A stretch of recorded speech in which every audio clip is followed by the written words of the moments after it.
All right, morning everyone. So, Geisha, do I have 54 minutes or do I have 60 minutes? You have an hour. I have an hour, okay. So we have an hour from now. So we're going to cover elections, threats to democratic elections in this first section. So as Geisha said, I'm the head of the StratCom task force based here in the External Action Service, and we run something called the EU versus Disinfo operation. So you can follow us at EU VS versus Disinfo. But let me introduce our four panelists. To my left, we have Rachel Lavin, Dublin-based digital and data journalist, who was one of the co-organizers of the Transparent Referendum initiative to expose foreign interference in the Irish abortion referendum. Chloe Colliver runs the digital analysis unit at the Institute for Strategic Dialogue, the London-based think tank, which works to counter extremism and polarization. Liisa Past is a next-generation leader at the McCain Institute for International Leadership at Arizona State University, and also a former cybersecurity expert working in the Estonian public service. And Clint Watts is a former US Army and FBI officer, now at the George Washington University, but with many years' experience tracking threat actors on social media from terrorists to Russia. So the way I'm going to play the first panel is this.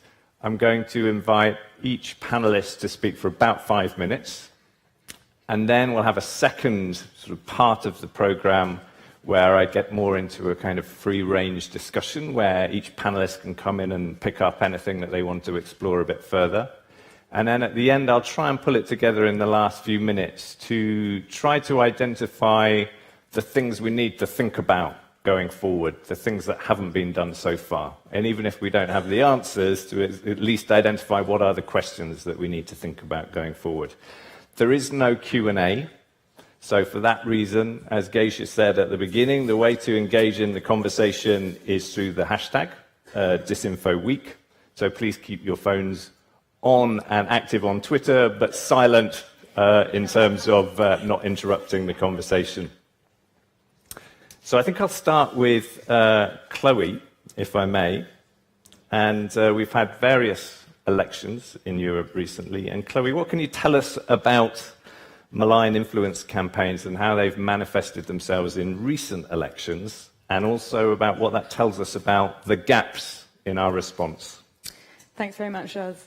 So just to introduce, I suppose, the kind of elections that we've been looking at recently, ISD in London has taken a look at a number of national and also local European elections over the past couple of years to try and understand both the actors at play and the tactics and strategies that are being deployed across these elections. And we've seen that shift quite a lot over the last 2 years. So we started looking back in 2017 at the German federal election, last year at the Italian election, the Swedish election, but most recently doing a kind of local deep dive in the Bavarian state election in Germany, which was in October of last year. And I think from that most recent example, there are a few key points we can pull out about how this sphere is changing and the new kind of threats that we face. And I think the major one of those is that focusing purely on disinformation as kind of false information campaigns is a flawed way to go about this in terms of thinking about response. So what we saw in Bavaria was a real mix of non-state actors promoting some disinformation, outright disinformation, but mostly it was distorted and deceptive tactics and campaigns that didn't necessarily involve false information. So often it was legitimate news sources that were being used, warped and spread by malign networked actors, anonymous troll accounts, or also launched in terms of harassment campaigns against politicians, smear campaigns, and the like. So really what we started to see was actually that those deceptive and distortive tactics and the way that media was being employed was actually the concerning element of the information space in Bavaria. The second point I'd raise there was actually that while we were looking both at Kremlin and state-related activity as well as non-state extremist movements, the bulk of the activity that we saw in that deceptive and distortive space was from non-state networks. So this was from both international and domestic extreme groups. A lot of that was English language content that was being deployed in terms of instruction manuals, meme warfare booklets, content that was already created before the election by English language speaking networks into German ecosystems of information. So the international element was definitely there, but it's not necessarily that it's being driven by state actors. And linked to that, I'd say an important thing to raise was that we're really seeing a much broader range of platforms online being utilized for these kind of activities now.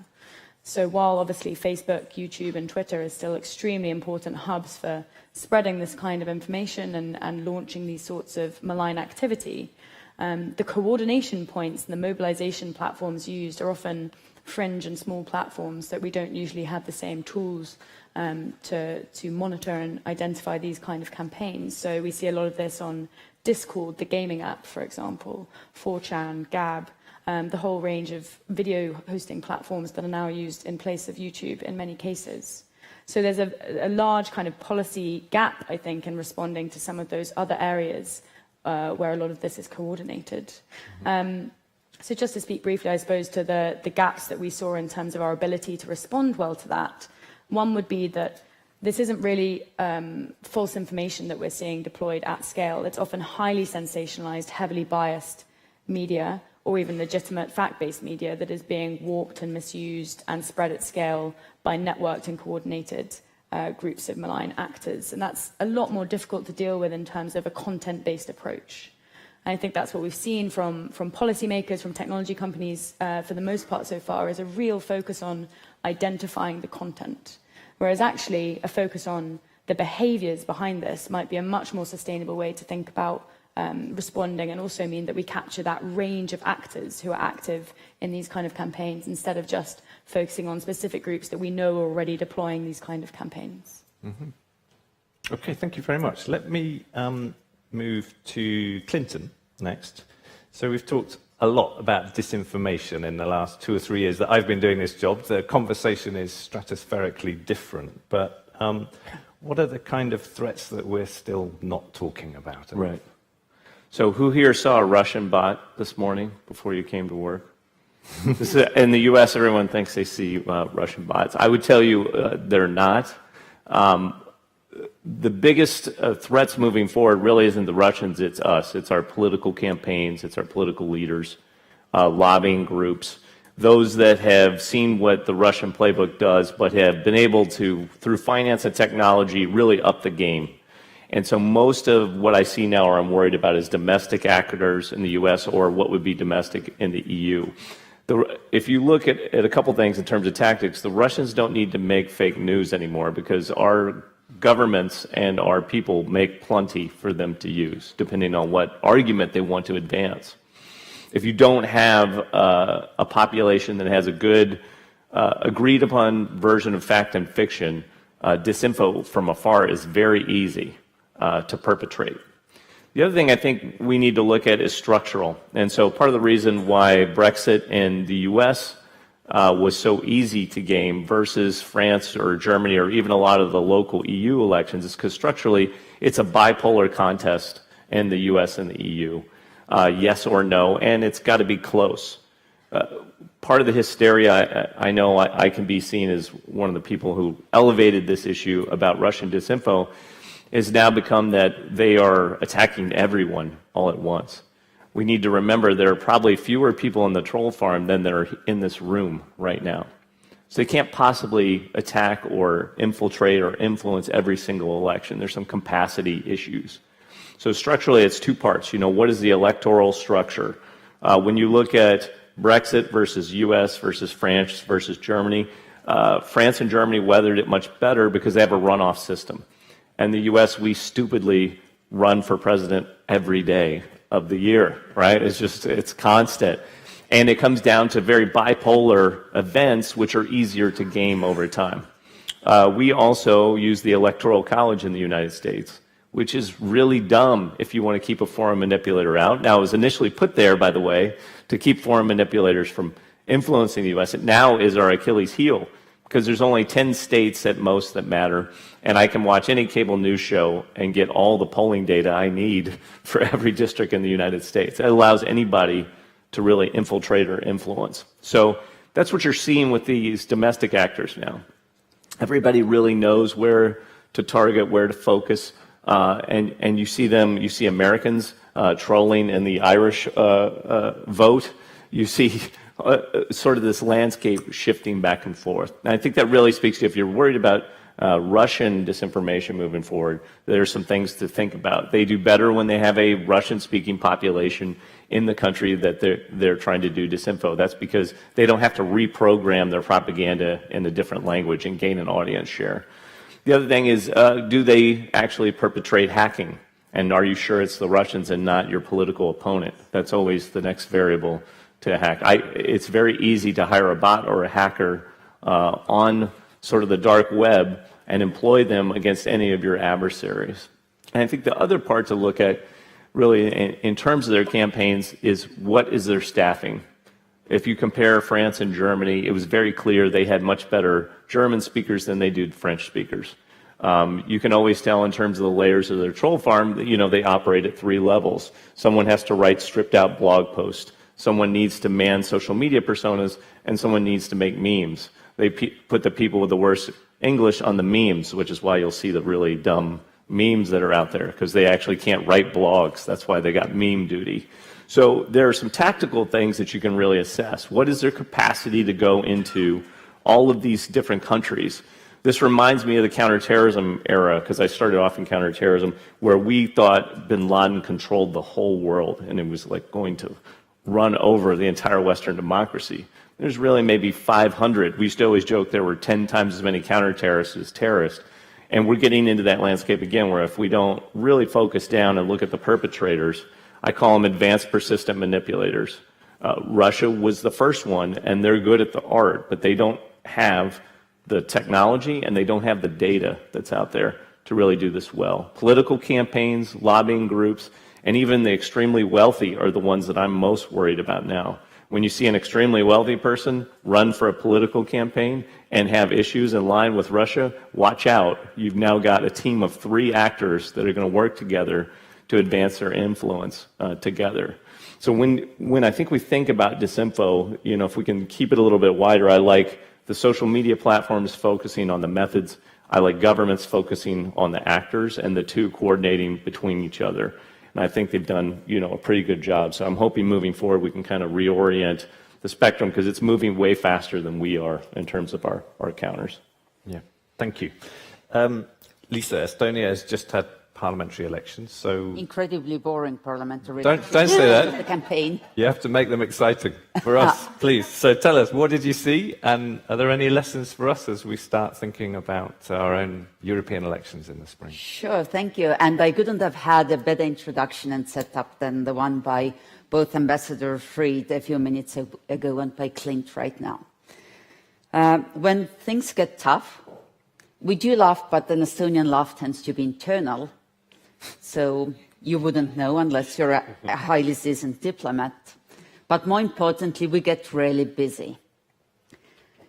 And in terms both of the information space and this classical foreign interference of information space, which is not the new phenomena, but the phenomena Estonia has 800 years of experience with at this point, including some rather dark times in the 20th century, and also cyber attacks and cyber-enabled campaigns, those that that are targeted against the integrity, availability, and confidentiality of our information systems, servers, and connections.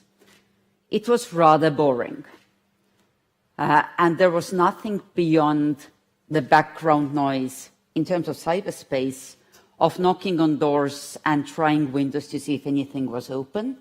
And in terms of the campaign itself, a campaign where there's a number of new players or newly rebranded players who are trying out as a new player would, almost as a child would, what is acceptable in a campaign. So those were the defining characteristics. So looking at that, I think we can look at what that predicts in terms of the European Parliament elections last week of May this year, and possibly also US elections 2020. The first hypothesis would be that it's a strategic silence. It's a strategic silence that's there because, let's face it, Estonia is not a high-value target.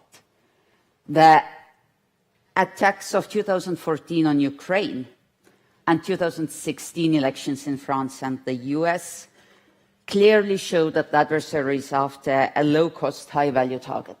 By that I mean a target that's high-value reputationally. And again, Estonia, whilst big in spirit, I would challenge any of you to name any contenders in the Estonian parliamentary elections, the hacking of whom would make international news the way the hacking of Hillary Clinton or Emmanuel Macron did. So that's the high value, a VIP, someone, the compromise of whom information in terms of cyber attacks would actually matter to the international community and create doubt, confusion, and fear. And secondly, low cost, someone who's easy to compromise, a system that's easy to breach. There's no information system and no public discussion sphere is 100% secure 100% of the time. Anything can be breached, but most breaches are really expensive if security is done right.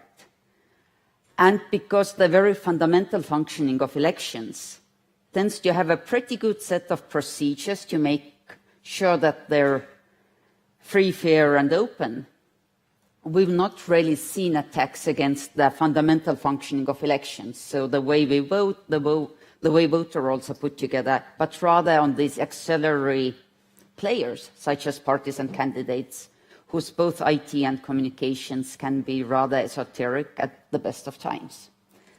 So that seems to be the basis of the adversarial calculation, something that also Clint mentioned. They're looking for low-cost, high-value targets. And then in attacking them, they're opportunistic and reactive. And I think that's the part where Estonia and the Baltics knew, and the rest of the West had a hard time catching up. That is the adversarial strategy, the idea of an overriding national securitized interest that then is often tactically furnished in a rather opportunistic way. It's like throwing spaghetti at the wall. The adversary, both in cybersphere and in the information space, is opportunistically throwing inconsistent spaghetti at the wall and then owning what sticks. It's like you teach kids how you know spaghetti is done. That's what it is. It's not strategic in terms of a clear line of command and a clear escalation ladder, the way Western rule of law-based societies are used to thinking of tactics and strategies. Which means that as the defenders, we need to stop focusing on reaction, because if we focus on reaction, we're already allowing the adversary define our space. We're already, especially in StratCom or in information sphere, we're entering their playground. And if they define the playground, guess what? We'll always be chasing. And we even have to stop caring about Russia or any particular nation state, because what's at stake is our own both rule of law and constitutional order, but more importantly, the legitimacy of the constitutional order for our citizens. And in building resilience, and it's a buzzword I hate unless it's furnished, let's try to goddamn furnish what resilience means. Because resilience, and there's a few others, don't mean anything unless they're fulfilled by action. So let's look at what Estonia, together with friends and allies, has done that we can learn from. The first and most important step is comprehensive risk management, which is not going in the silos of cyber, law, sometimes also social economic conditions, and then information, but thinking of, what is our lowest hanging fruit? What is the low-cost target? And generally that tends to be outside of the government-controlled sphere. It's not the government servers, it's not the government communications, but it's other parts of the democratic discussion. And quite simply put, in 2017, I happened to be in a meeting in which I got really scared because our election organizers were still talking about technical risks to communications. Yes, that's a house you need to have in order, but considering that it is the 21st century out there, and this is just after 2016, I learned that when you show initiative, you end up being responsible for it. So in mapping the risks and in then trying to really manage on the biggest risks, in trying to mitigate what was red, the risk management tool ended up being what's still referred to as Liisa's table. You simply try to think as the adversary. And we found out there's 3 large groups of risks. Yes, the first is the technical, that every system is backed up, that in terms of the critical dependencies, you have a secondary way of dealing with things. If a dependency goes down, how do you provide continuity? The second big family was actually management and cooperation. In particular, in running elections, we're used to the election management body, usually the National Elections Office, simply stepping up once every maybe 18 months, 2 years when you have elections, and doing the same paper-based routines as they've done in the countries that are luckier than my own since about the 1850s. Well, guess what? That doesn't really serve us that well. It's not enough in the 21st century. So who else needs to be on board? It's unrealistic to expect the election management body to also do cross-government and cross-society communication. It's unrealistic for them to do cybersecurity at the highest level. They're not built for that, they're not resourced for that, and it would be a waste to build up the capacity within the election management bodies. So how do you bring the government communicators on board? How do you bring the cyber defenders on board? And how to manage that cooperation actually was the second biggest family of risk for us. Estonia is based on a rather informal task force model, though this time around, and this is the second set of elections, we use that model. I'm starting to hear my colleagues say, well, maybe we should formalize this cooperation. Sweden's another good example of where under the civil emergency management, a full line of command, including monitoring, including response, including escalation, and all the legal analysis that goes into that, was put into a single unified line of command. Not a new structure, but a line of communication and command that was built up specifically for elections. And then the third family of risks are those that we would call another buzzword, hybrid. So the wider attacks on the hearts and minds of the society. The open discussion sphere, again trying to sow doubt and confusion in the legitimacy of the institutions.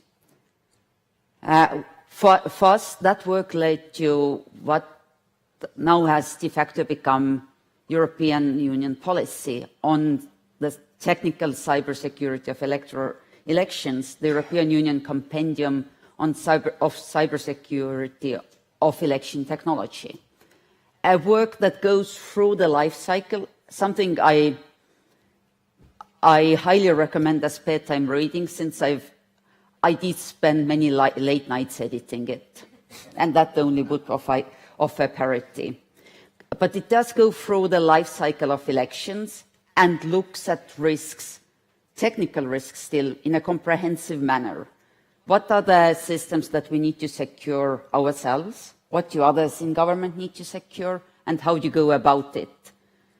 But also, how do we advise parties and candidates in securing their systems? What sort of advice do we provide so that we don't have a European John Podesta whose password for his email and then access to the DNC systems, as we all know, was runner 3, 4, 5, 6.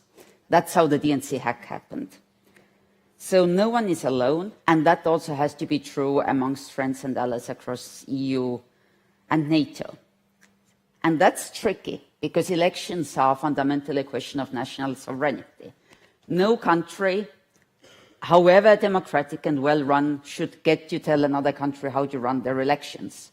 That simply is election meddling, and a rose by another name is still a rose. So we cannot be directive about election security, information and cyber to each other. That's inappropriate. But what we can do and what we're allowed at doing is sharing information and sharing it operationally.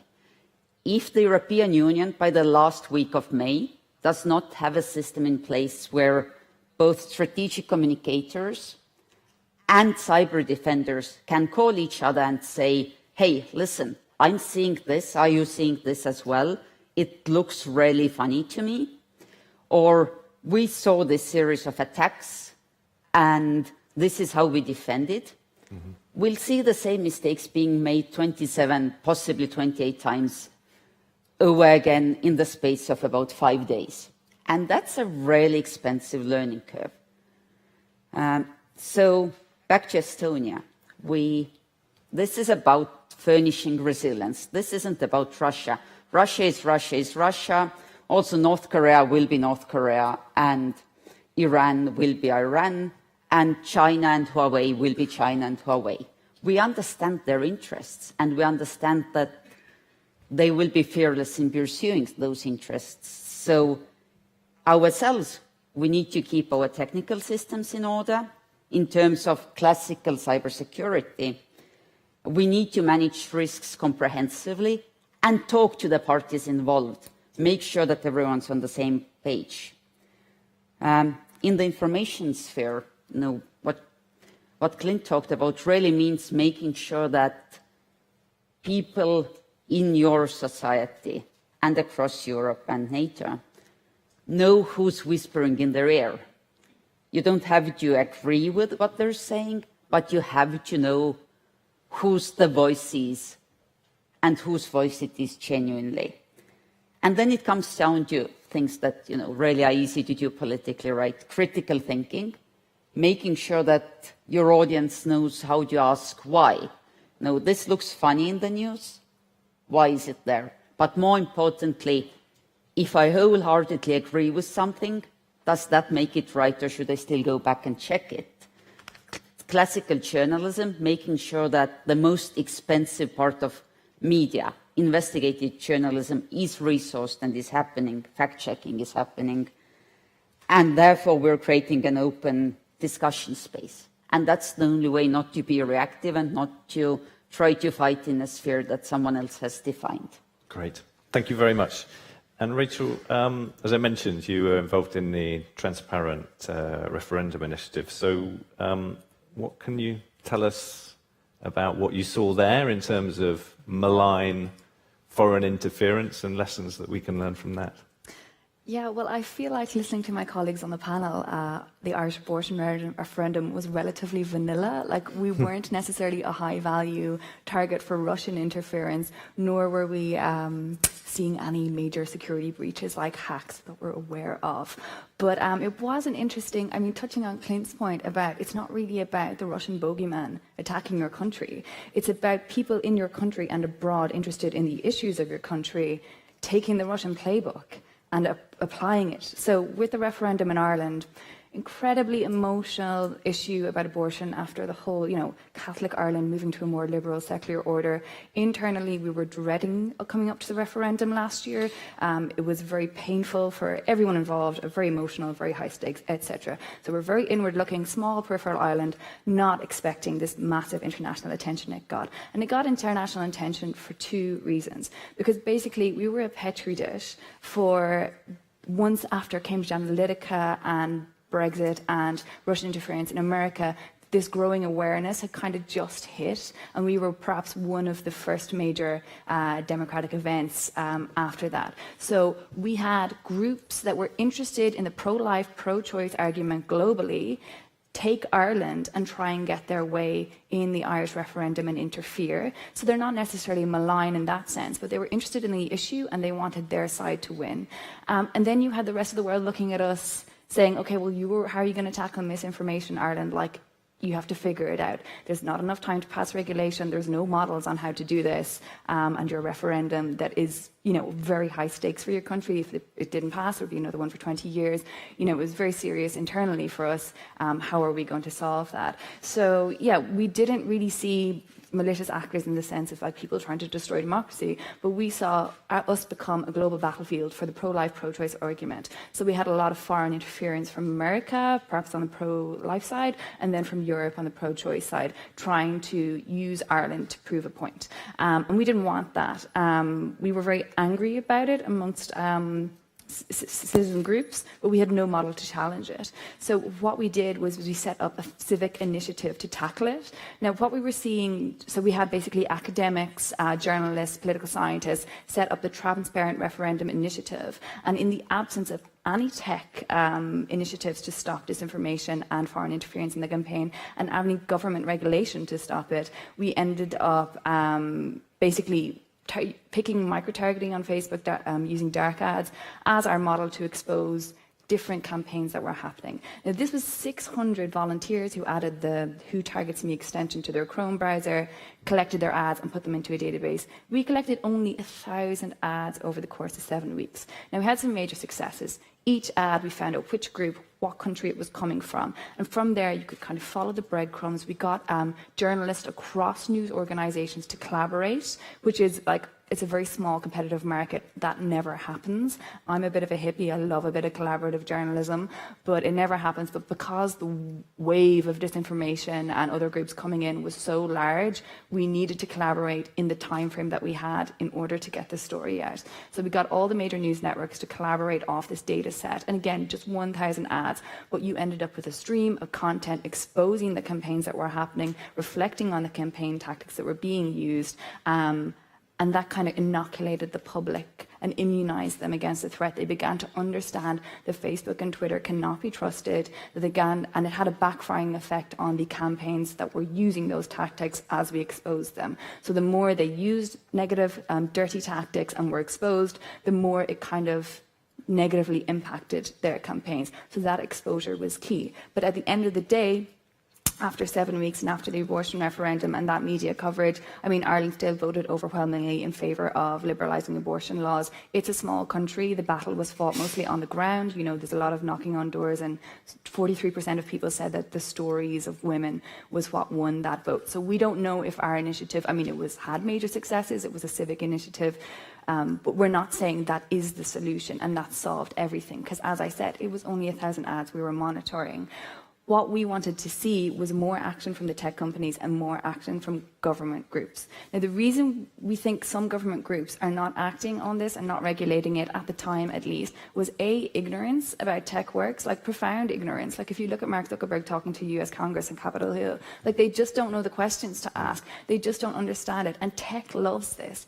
I work in tech, okay? So I know what we do. We obscure ourselves. We throw acronyms at you. We try and make you think that things aren't possible. When it comes for Facebook and Twitter to like spreading Facebook to everyone in the world, the moon is like the moonshot, anything is possible. When it comes to actually controlling their own possible, do we have the resources for that? Like, how could we possibly build a logarithm that could do that? And we need the government to know, to call that out and know what they're asking for, and not to be intimidated by that. And our government, we're like pretty useless on that. Obviously we're a tax haven and have Google, Twitter and Facebook on our turf. So we're also like stymied in that sense. But like the ignorance is quite profound, but also the apathy from the tech companies, like they were very late to act and very incompetent in their actions during the election campaign. I think 3 or 4 weeks out, they accidentally rolled out a location tool that we spotted, wrote up immediately. Then it turned out that their locations they put on each ad campaign group were not correct, but rather it was someone who was in Harvard last year, so their location was America, but actually the ad wasn't coming from America. They were now involved with the legitimate abortion rights group.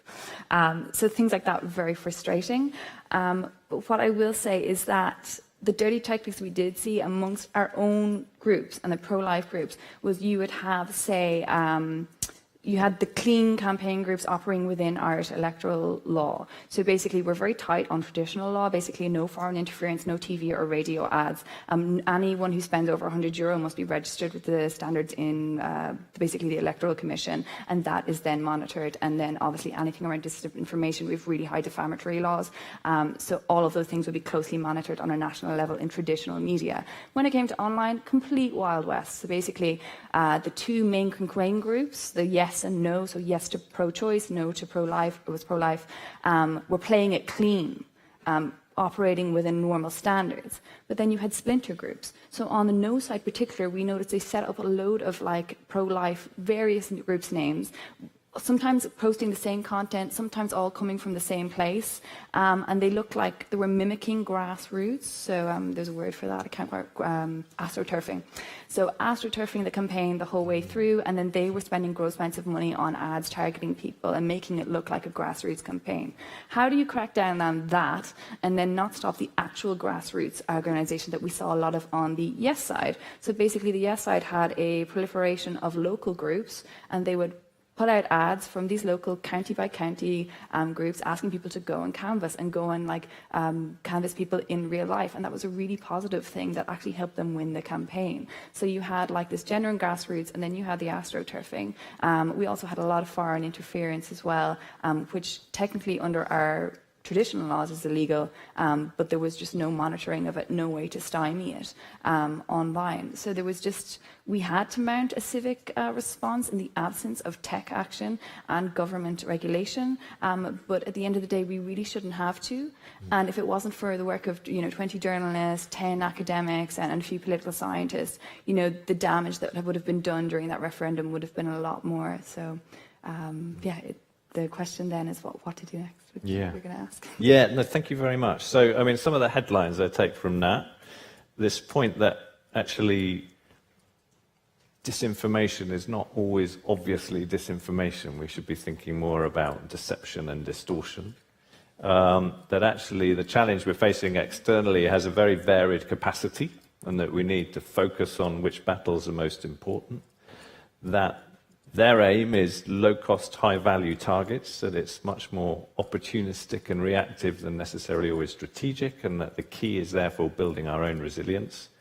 And this point, Rachel, that you made about the importance of civic initiatives, but also the importance of working with tech companies to create the kind of environment and tools that empower civic groups. So let me check the time. So I think we've got about 10 minutes now to be a bit more free-for-all, part 2. So I want you to just explore a little bit more, perhaps things that others have said that you wanted to challenge or agree with, develop a little bit further. I mean, some of the things that are coming out to me are things we hear often. First of all, about the need for a comprehensive approach. Are we joining up enough between governments? Are we sharing best practice enough? But also, are we defining well enough what should be done by government, what should be done by the private sector, what should be done by the civil society and the media? Also the need to differentiate the kind of threats that we're seeing, perhaps different threats at a local level, a national level, a pan-European level, different threats across the political spectrum as well. There may be far left threats and far right threats. Are they different in the way they operate? And do we need to therefore be more categorical about which are the malign influences that we're identifying in terms of then designing our future responses? But I open it up to any of you who'd like to pick up on what anyone has said and take it a bit further. Clint? I'd like to talk about governments, because it's been interesting I was in Europe the last week or so. And the idea, kind of playing off what Rachel was talking about, is it civil society or is it governments that really solve this? And it's been interesting to me because in the EU, you're talking about legislation regarding ISIS. And according to my leadership, they don't even exist anymore. So, not true. But I think the issue about democracies trying to solve this is by the time we reach consensus on it, the castle has already been stormed, right? So it takes too long or we try and make the efforts too big. So I think in terms of regulation, there's only like 3 or 4 things that I would expect governments to do, and a lighter touch that's effective is going to do better. Violence or incitement to violence. How do you police that? That's the terrorism, laws that we're already putting in place. Issues of public safety is really, I think, where people need to focus at the moment. If you look at the vaccine issue in the United States just over the past 2 weeks, the anti-vaccine versus vaccine movement, we've had lots of public safety things that arise on these platforms. Those are baseline issues that you can weigh in on. The other one then is really comes down to fact and fiction, and this is where governments and the public, civil society have to come together. Governments have to be able to put out facts. They can't have alternative facts, or democracies don't debate in that. And if you're over-regulating, you are actually helping your adversaries of democracies. I hope everyone recognizes that. There is nothing adversaries of democracies want more than you to nationalize or take control of the social media platforms. This will lead to balkanization of the internet, balkanization of social media, where interest groups drive all of their users to apps of their own design, and authoritarians drive all of their citizens to webs, Russia web, China web, whatever it might be, where they can control it. So it's just something to think about in terms of regulation. It's a very narrow set of things you can do before you actually start helping your adversaries break down common ground or a public space for discussion. Thanks. Liisa, you wanted to... To snowball off from what you said, our strength is that we're these consensus-based international organizations, NATO in particular, but also the European Union, and our rule of law is based on a democratic discussion. Now, that also has historically, and in the last few years, made us frustratingly slow, and has cost us agility in action. And with an adversary who's throwing all the spaghetti they have at all the walls we have, that's simply not a sustainable model. So I think in this consensus and discussion needs to happen at a different place. We need to create more agility to act and to react, even though I'm not a big fan of reacting. So the discussion cannot be on every single action, but rather in preparation and in building defense and resilience. We need to map our roles and assets so that every single one of these different actors can be more independent. And we need to discuss principles. At what point do we act? At what point do we react? What are our main lines of defense? Who can actually take those lines of defense? And then have a distributed and decentralized mode of acting, not a centrally discussed and very democratic, but rather frustratingly slow mode of acting. Mm-hmm. So I think our own discussions and our own how we see democratic discussion has gotten off track. And instead of talking about roles and principles, which we need to return to, we've admired the problem and then discussed the possible actions until they become a dead horse. And we need to move away from that to be more agile. Okay, thanks. Chloe. Yeah, I'd just like to add a little bit onto what Clint was discussing in terms of the potential areas for governments and regulation on this issue. And I think as a civil society organisation and hearing also from what Rachel was saying, some of this does have to come from a civic response and a competition strategy around narrative. For those bits that aren't disinformation, aren't obvious illegal activities, there is a need for that civic response and resilience building. But the problem comes when the level playing field for that speech and expression isn't there. And there's a lot of research starting to show now that the nature of technology products, recommendation algorithms, news feeds, is leaning towards sensationalist and extreme content. That's part of the business model. There was some interesting research put out just yesterday. It was put out by DeepMind. I think it actually might have been by a researcher at Cornell University, looking at recommendation algorithms and showing that indeed it did shift a user's worldview. It changed your exposure and what you are entering into, and that kind of rabbit hole effect that we often talk about. And in terms of the longer-term sustainable vision of what our information ecosystems and society should look like, I think there's a large piece of the pie there in terms of how do we ensure that the outputs of these products are fair and equal, and that actually we can give that playing field to civic organizations to try and do some of that battle themselves in terms of the narratives and the narrative warfare that's needed in a domestic environment, at least. Mm-hmm. Rachel, anything on that? Yeah, I question about over-regulation. Certainly in Ireland, we want to see our strict electoral laws applied to online. And then obviously there's numerous complications that come with online, but then we want to work closely with the tech companies to do that. I actually spoke to a representative of a tech company recently who said we would actually, in a way, welcome regulation, because their community standards that Twitter and Facebook said, then when they like ban a hate preacher or like ban an ad during an electoral period, they get all this pushback that Twitter is being the censor or Twitter has this crazy rules, blah, blah, blah. But rather, if that company is then able to offload those decision makings and say, we're simply abiding by the laws of that country, and then it becomes an internal issue for you to change your electoral laws if you feel they're being unfair. You know, the government needs to take on that responsibility. Somebody has to regulate it. And do you really want like out-of-touch tech people in Silicon Valley regulating your elections? Like, government have to step up here. They have to apply their electoral laws to online and then deal with the variances that happen there. And when you need to work with tech companies to do that, so they do welcome it to a degree. However, there's also still a bit of apathy and ignorance involved from the tech companies. I spoke to a tech representative who said, do you have an office? Like, we're lucky in Dublin, we can go into Facebook and Twitter and Google and go straight to them. And there's a level of cooperation there because they're on our home turf.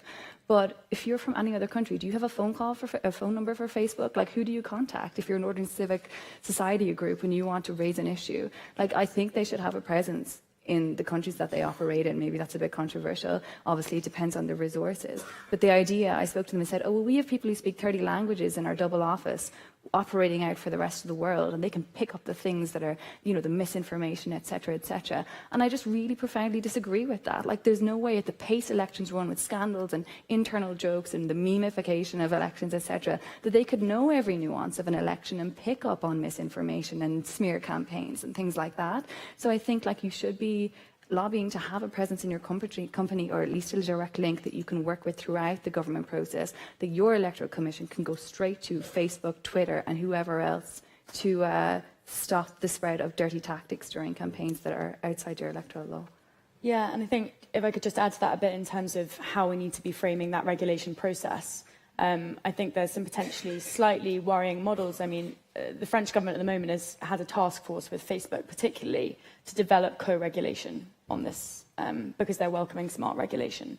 Now, while that seems a kind of welcome step in many ways, having one technology company as the talking point and the decision-making point with the government on what that regulation should look like is extremely worrying for the rest of the tech sector. And that kind of regulation is only going to, in many ways, kind of monopolize that market so much more for these companies that are already hold that share of the technology sector power.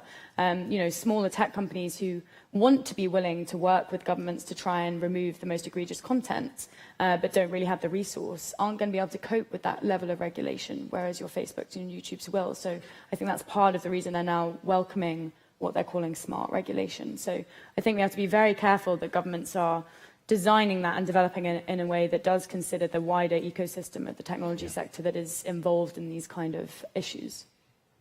And Rachel really hit something right on the head that I think has been overlooked for way too long, which is that technologists have self-protected by over-mystifying what they do. And, you know, created this air of mystique around how complicated technology is and how policymakers couldn't possibly understand it. You really be left alone and, you know, thrown acronyms and technical terms at policymakers when they try to approach. And that is simply not acceptable. And the choice of the policymakers there is whether they up their game or they don't. And if that means learning to speak tech and not taking what we in the business very technically call BS, then please up your games. And that's where really the EU comes in. because of the market power. When you speak with the voice of 27, possibly 28 markets, it's a whole lot easier to open the door. And, you know, but then also not take what are very technically already called BS. I might also just add, so looking forward to May and the EU elections, so there's obviously been some work done on trying to implement new advertising transparency regulation on the tech platforms, which is taking in both political advertising, as it's so labeled, but also issue-based advertising, which hasn't really been defined yet. But I mean, we've looked at a whole range of issues of this ilk outside of elections, partly through the terrorism and extremism lens that Clint also mentioned. For example, the UN Migration Compact. Over the past 4 or 5 months of 2018, we were monitoring an absolutely dominant trolling campaign online that completely undermined any verified information about the compact online, especially in German language, but also Spanish language, a lot from Chile, in the US, in the UK, an enormous campaign around that. And, you know, focusing this advertising transparency regulation just around election context is going to miss that build-up of momentum and mobilization of the kind of groups that are targeted by these kind of malign campaigns and are shifting their attitudes in the meantime while we're waiting and doing nothing. So I think pressure to expand and extend those kind of transparency regulations would be an important first step in terms of protecting some of the issue areas that are going to prove central when elections come around. Yeah. Good. I'm glad you came on to the whole issue of regulation, because that's a big conversation here in Brussels since last autumn, when the Commission's Code of Practice was signed with some of the main platforms. And that issue of how do you tighten electoral regulations, but where does the responsibility lie? Is it voluntary or is it legislated for? And how do you do it in a way that doesn't necessarily suppress bona fide grassroots activism? So I think that's a really important point. Now, we have about sort of 6-7 minutes left. So what I'm going to suggest we do is go back to each speaker, give you about a minute and a half, to suggest 1 or 2 things that we absolutely have to do that we haven't been doing so far. Or if you can't be that concrete, at least identify the question that we really haven't identified an answer to, that we need to think about much more. So I'll go in reverse order and start with Rachel. Okay. I think applying your traditional electoral laws to online and working with tech companies to work through the complications that will come from that. There are also new issues online, use of bots, etc., that you will need to be involved in the regulation of. I think you make an important point that you don't want to suppress smaller groups, because these efforts, the regulation you put on companies, will require resources. The bigger companies can afford it. Do not be afraid to ask for a lot, but you also do not want to stop smaller tech organizations and platforms from being overburdening them with regulation that they simply would not be able to provide. And also, once you get past the electoral period, to echo Chloe's excellent point, there is more long-term issue here. I think that brilliant, did I see that brilliant Brexit documentary, or not documentary, with Benedict Cumberbatch? It made such a brilliant point that the roots to Brexit have been planted years ahead. So once you solve the election issue, or make an attempt to, you then have to look to those long-term, propaganda and disinformation campaigns, because by the time you get to election, the seeds have already been sown. So there's the immediate risk, and we've May elections coming up, but then there's the long-term licks you need to look to. Yep, thank you. Liisa. I think the one point that's been so eloquently highlighted by everyone on this stage, including the ambassadors this morning, is really that this is not a new issue, it's a new sphere. And I would argue that this is not a technical question, but it is a rule of law question. And in looking at that, I highlighted several steps to take, on all of which I'm ready to present a 90-minute speech. So here's the 2 most important ones.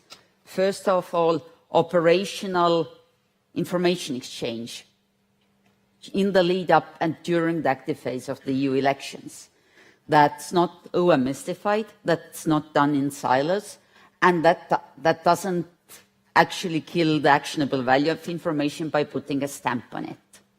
because making something a secret makes sure that it never becomes an action item.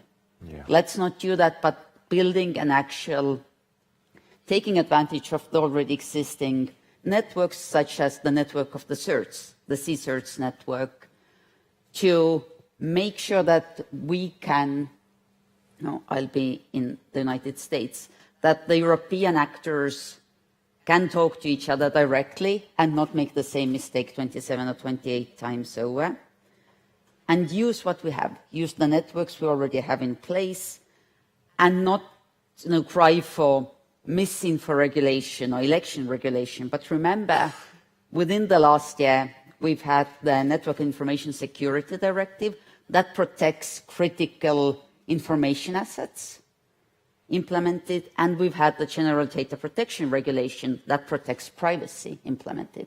So use what we have, but make it actionable. Yeah, and you'll know, of course, in December that the EU agreed to set up this new information exchange system, which should be live by March. There are others who are doing the same in the G7, for example, and yeah, I think that's really fundamental to set up a operational system that actually helps us share the right information in real time. Thank you. Clint. For regulation, it's really comes down to anonymity protection versus verifying and authenticity. And I think both the regulators and the companies have to come together to solve that. Everyone's free speech needs to be protected, but you can't yell fire in a movie theater. So we have to come up with some way to verify that real people are speaking. They can be held accountable for what they say. Anonymous posting sites are tearing apart democracy. And I think the last part I would add in terms of regulation debate is that social media is designed to give you content you like from people that look like you and talk like you. You cannot regulate that out. It is the service. It is also the design flaw. So if you want to stop disinformation online, you need to do that in person. Which means advocacy, the physical world, and bringing that together. I think that speaks to what Rachel was talking about in terms of civil society. Yeah, thank you. And Chloe, finally. I'm going to finish on a civil society-related point, I think, in that case, which is that we see these massive sectors and policy remits, progressive policy remits, climate change, migration sector, really the full frontal targets of a lot of these malign campaigns now. And actually, I think bringing together the resources of the disinformation, misinformation, hate speech, migration policy, and climate change sectors together in civil society to work on this issue would at least get us some way to the resource and the scale of activity of networks that we need to really mount a proportional response to some of this online. And I don't think that's happened to date. Okay. Well, thank you very much, everyone. Now, I'm told you have a short, 15 or so minutes for a coffee break, and the next session starts at 10:02. So if you'd join me in thanking all our panelists, please. Thanks a lot.